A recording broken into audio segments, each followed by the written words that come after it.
こんにちは、チャイコと申します。今回は2026年版ジャストダンス完全解説をお送りします。これからジャストダンスを始めてみたいという方向けに、ゲームの仕組みや遊び方から、今現在ゲームを楽しんでいる方には、先日公式より発表された2026年のイベントスケジュールと、ジャストダンスプラスに関するアップデート情報を、この動画1本で、ジャストダンスの今がわかる完全版の内容となっています。概要欄にチャプターをつけておきますので、どうぞ興味のある項目を選んでご覧ください。では早速始めたいのですが、その前に、チャイコさん。はい。なんで今このタイミングでこの動画を出そうと思ったんですか？はい。細々と続けている私たちのこの YouTube チャンネルですが、唯一再生数が伸びているのがこちらの動画です。ジャストダンスの基本的な遊び方を解説した動画ですね。はい。これを出したのが約2年前なんですけど、私のこのアバターと音声ソフトを初めて使用したのがこの動画で、正直、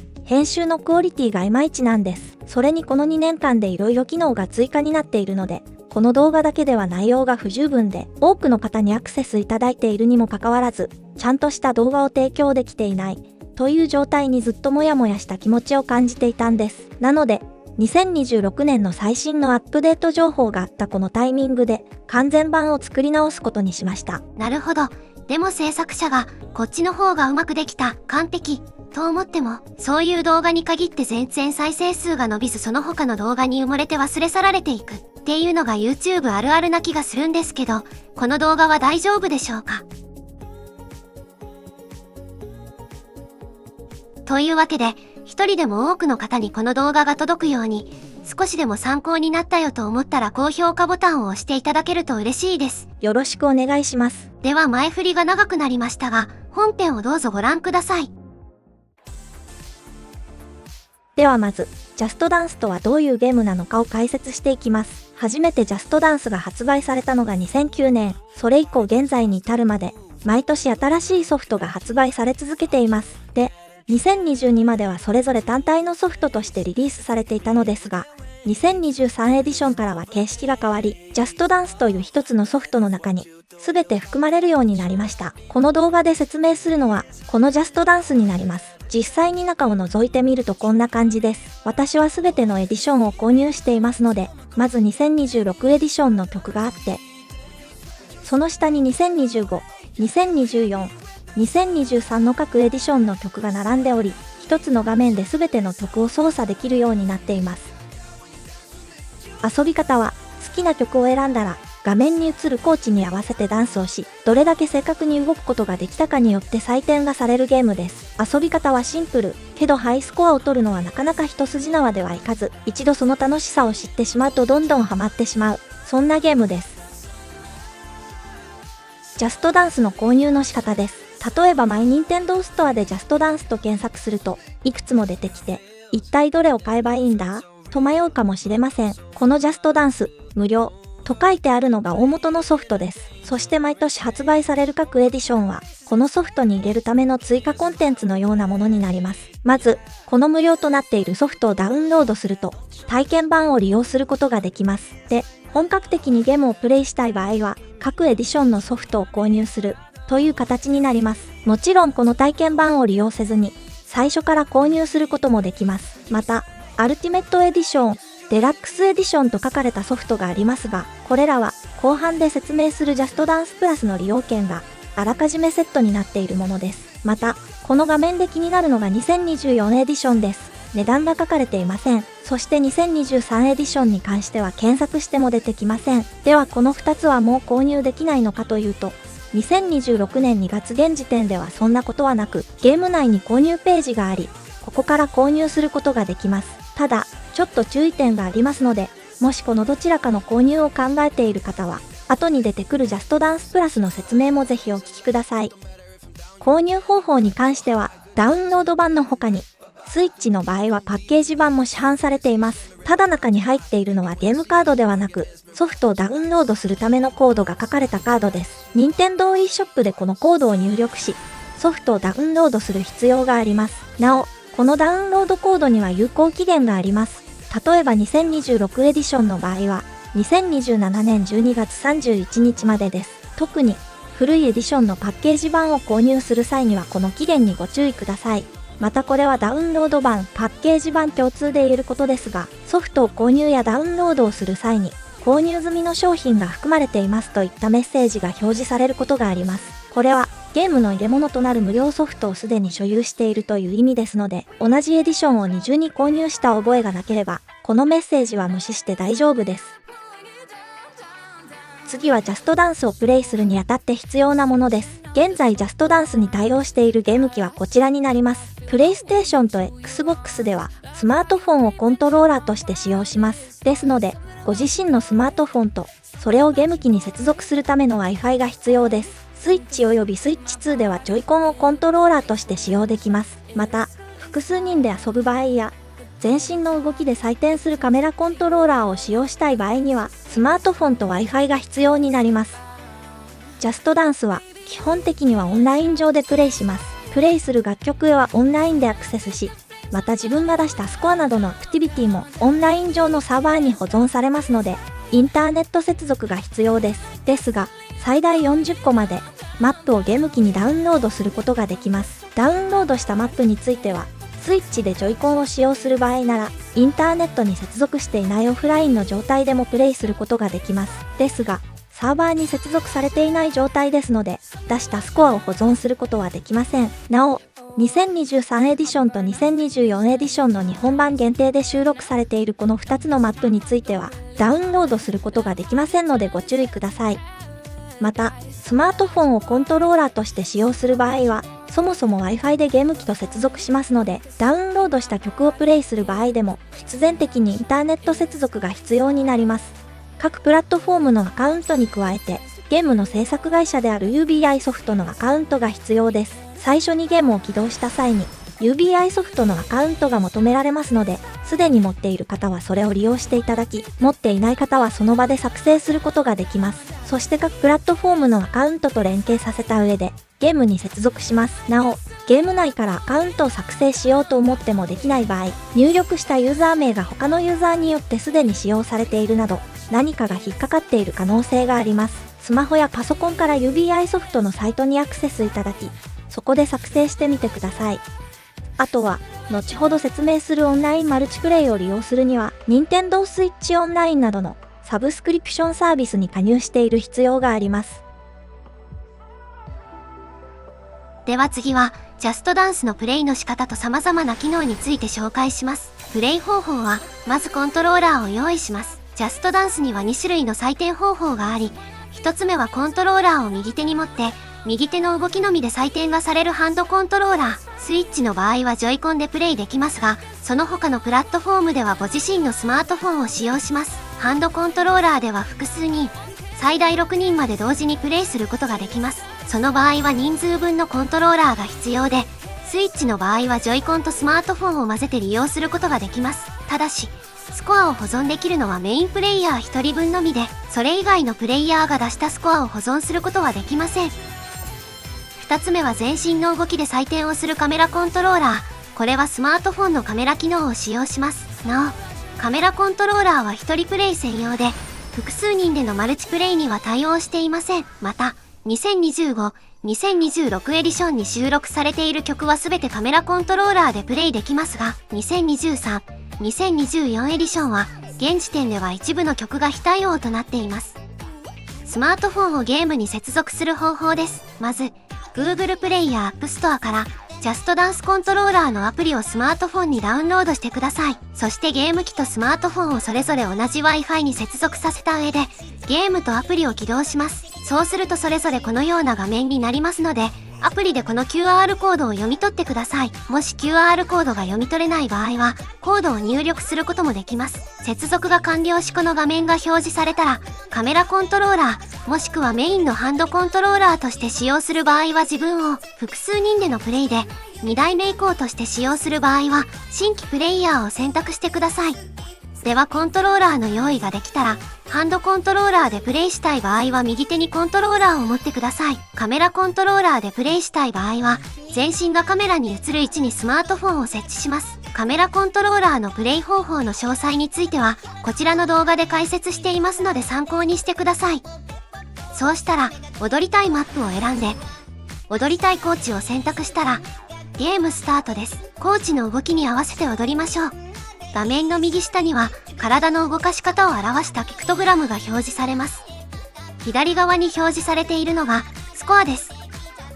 採点はそれぞれの動きに対して5段階で評価され、上に行くほど高い点数がもらえます。また成功すれば一気にスコアが増えるゴールドムーブというのもあります。これら一つ一つのスコアを積み上げていき、最終的に何点獲得できたかがプレイヤーの記録になります。採点方法についてもっと知りたいという方は、こちらの動画をご覧ください。では、その他の様々な機能を紹介します。まず、プレイの進行具合に応じて、アバターなどの報酬を獲得することができます。背景、称号、エフェクトなど、ぜひご自身の好みに合わせてカスタマイズしてください。また、このエモートを使うと、いろいろなリアクションを表現でき、友達とプレイする際などのコミュニケーションに使うことができます。それぞれのマップのタイトル画面では、ご自身が獲得した最高スコアと、ワールドランキングが表示されます。そしてここを選択すると、世界の上位プレイヤーの名前とスコアを見ることができます。また、右側に表示されているのはフレンドランキングです。フレンドを作る方法は2つあって、まず、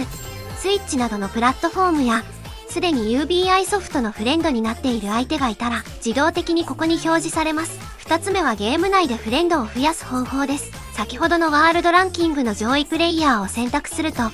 フレンドに追加という項目が表示されます。これを選択すると相手にリクエストが送信されます。また、フレンドになりたい相手の UBI ソフトアカウントのユーザー名がわかる場合は、入力して検索し、リクエストを送ることもできます。リクエストを受け取った相手が承諾したら、フレンド成立。先ほどのフレンドランキングにその人のスコアが表示されるようになります。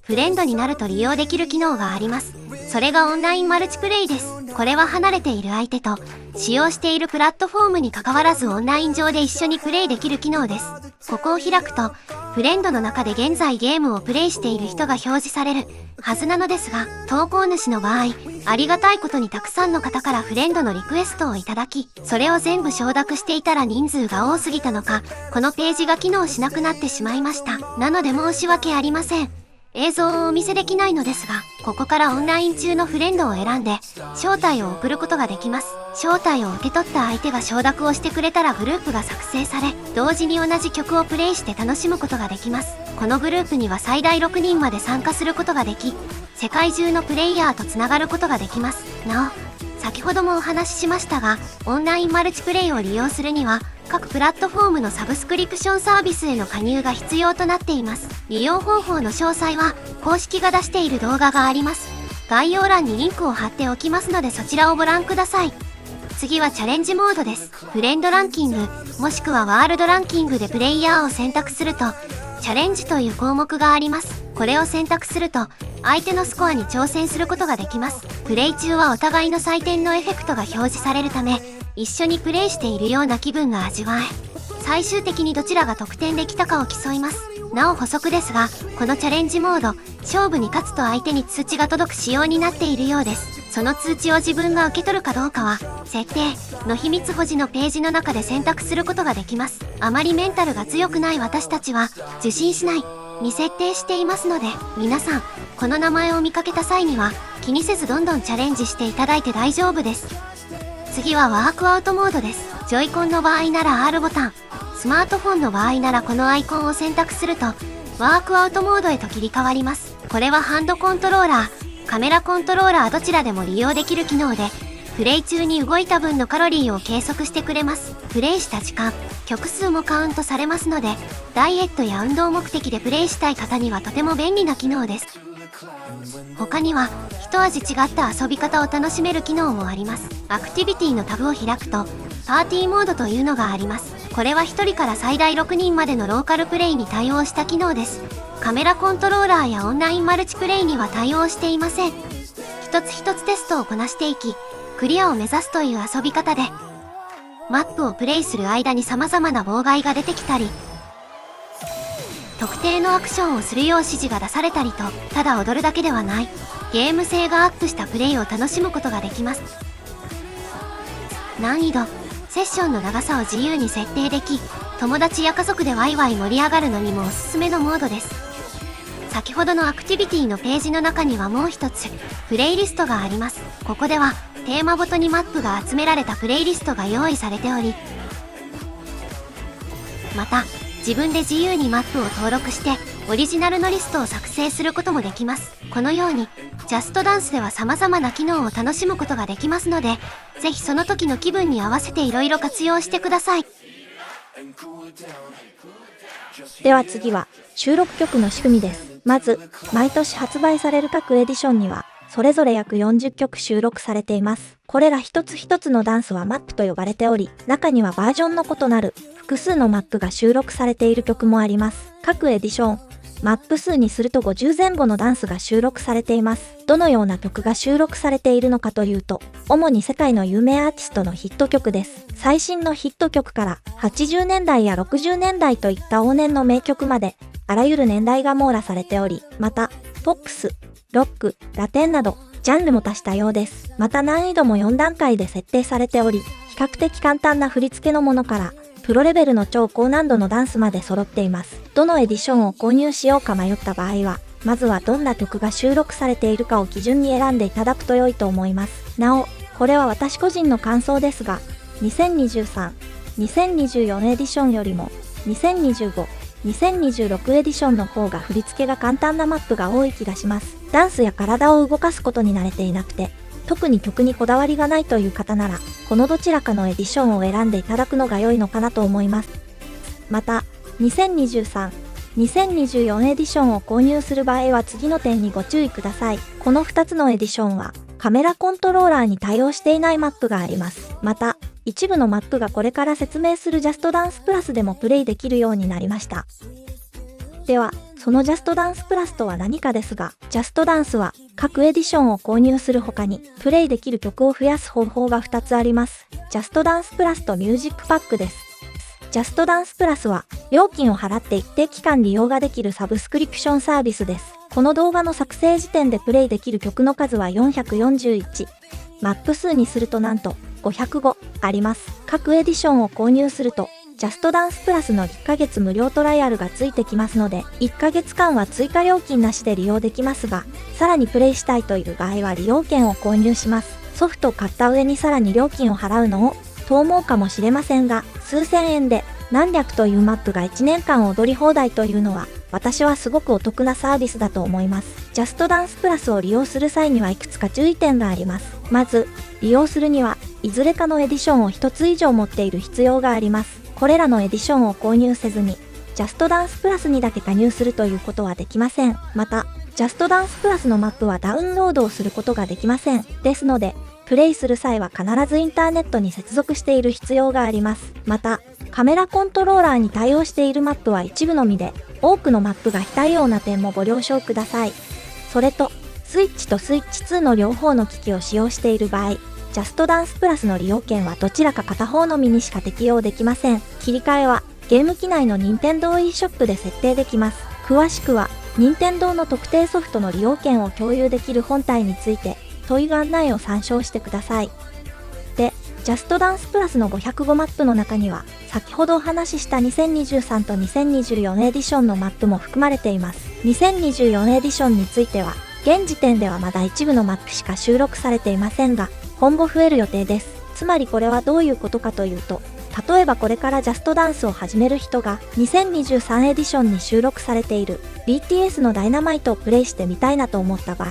2つの方法があります。1つ目は2023エディションを購入する。2つ目は他のエディションを購入し、かつジャストダンスプラスに加入する。です。ただしこの場合、ダイナマイトをプレイできるのはジャストダンスプラスに加入している期間のみになります。他にも、ウブラブと大人ブルーの両方をプレイしてみたいなという場合は、両方の日本版のソフトを購入するか、どちらか片方だけを購入し、もう一方の曲はジャストダンスプラスに加入してプレイするという方法もありますので、購入を決める際の参考にしてください。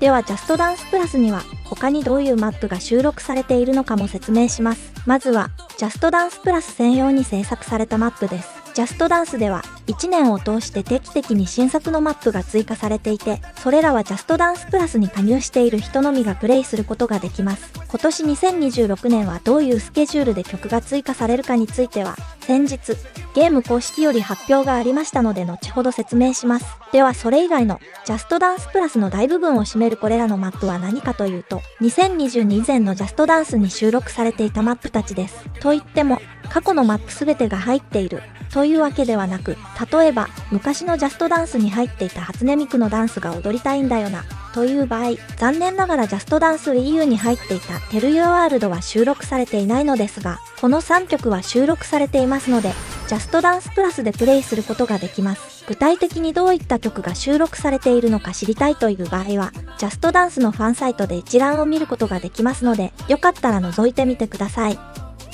では、曲を追加するもう一つの手段、ミュージックパックについても説明します。これはジャストダンスプラスのマップを購入できる仕組みで、現在発売されているのはこの5種類、それぞれ6つのマップが入っていて、すべてカメラコントローラーに対応しています。これらのマップはジャストダンスプラスに収録されていますので、プラスに加入している人は、このパックを購入しなくてもプレイ可能です。ですが例えば、ディズニーの曲を踊りたいけど、ジャストダンスプラスのサブスクの料金を払うのは嫌だなと思った場合、このディズニーヒッツのパックなら、マップを購入することができますので、一度お金を払ってしまえば、その後は期間を気にすることなくずっとプレイできます。また、通常のエディションのマップ同様、ゲーム機にダウンロードすることも可能です。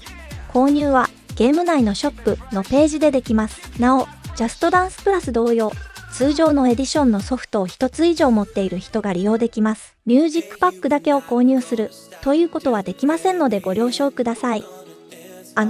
私は UBI ソフトの回し物でも何でもないのですが、5年以上ジャストダンスをプレイしてきた経験上、これは確実に言えます。プレイできるマップが増えると、ジャストダンスの楽しさは何倍にも増します。私がこのゲームにハマることができたのは、ジャストダンスプラスの前身となるジャストダンスアンリミテッドで何百というマップに出会って、本当に多種多様なダンスを体験することができたからでした。皆さんも、ぜひジャストダンスプラスとミュージックパックを活用して、多くのダンスに挑戦してみてください。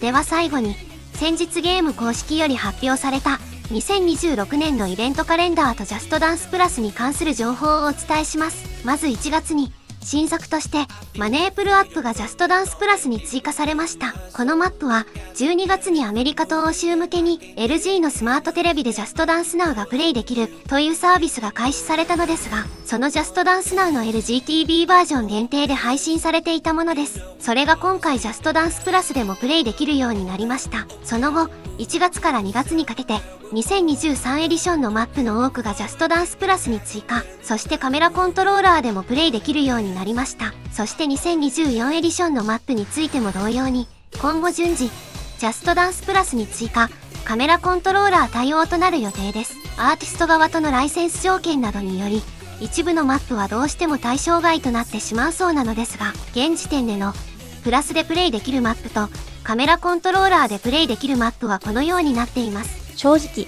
私は2023と2024エディションのカメラ対応曲が増えると思っていなかったので、今回の発表はかなりサプライズでした。はい、嬉しいサプライズでした。ですが、これと同時にちょっと悲しいアナウンスもありました。これまで、過去のジャストダンスシリーズから毎月数曲ずつ、定期的にジャストダンスプラスへ追加がされていました。残念ながら、それが一旦ストックされることになりました。その代わりに、2023エディションと2024エディションのジャストダンスプラスへの追加とカメラコントローラー対応化への作業に焦点を当てるということです。また、これまでたびたび行われてきた既存のマップで採点基準が分かりにくいと思われていた部分の改善、スコアリングシステムの修正も引き続き実施されるそうです。また今後4月にジャストダンスプラスの料金が値上げされます。これらは今後も長期的にサービスを維持、そして成長させるために必要な対応ということです。何百という曲を使用するには、各アーティストサイドとのライセンス契約、そしてそれに伴う膨大なお金がかかるというのが事実なわけで、今回のジャストダンスチームの決断を、私たちユーザーもしっかり受け止めないといけないのかなと思います。では、アップデート情報の続きです。先日2月24日に新曲、チャーリー XCX の 360T がジャストダンスプラスに追加されました。そして3月にも、まだ曲名は発表されていませんが新曲が追加されます。その後春に、ワンダーテイルと題した新しいミュージックパックが発売されます。収録曲数は6曲、そのうち3曲が新作のマップで、魔法やファンタジーの雰囲気に満ちた物語性のあるパックとなるそうです。もちろんこの新作マップ3つは、ジャストダンスプラスに加入している人もプレイすることができます。そして、同じく春に新曲が追加されます。さらにここにモアトゥーカムディスサマーとの記載がありますので、夏にも何か動きがあるかもしれません。2026年のカレンダーは以上のようになっています。1年に1回ソフトを発売するだけではなく、こうやって年間を通して動きがあるのはユーザーとして嬉しいですよね。はい。ジャストダンスを飽きずにずっと続けられる理由の一つですよね。では、今回は以上です。たくさんの内容を一つの動画にまとめたため、少し駆け足になってしまいましたが、この動画が皆さんがジャストダンスをより楽しむためのきっかけになれば嬉しいです。少しでも役に立ったよと思っていただけたなら、ぜひ高評価をお願いいたします。今回もご視聴いただきありがとうございました。また次の動画でお会いいたしましょう。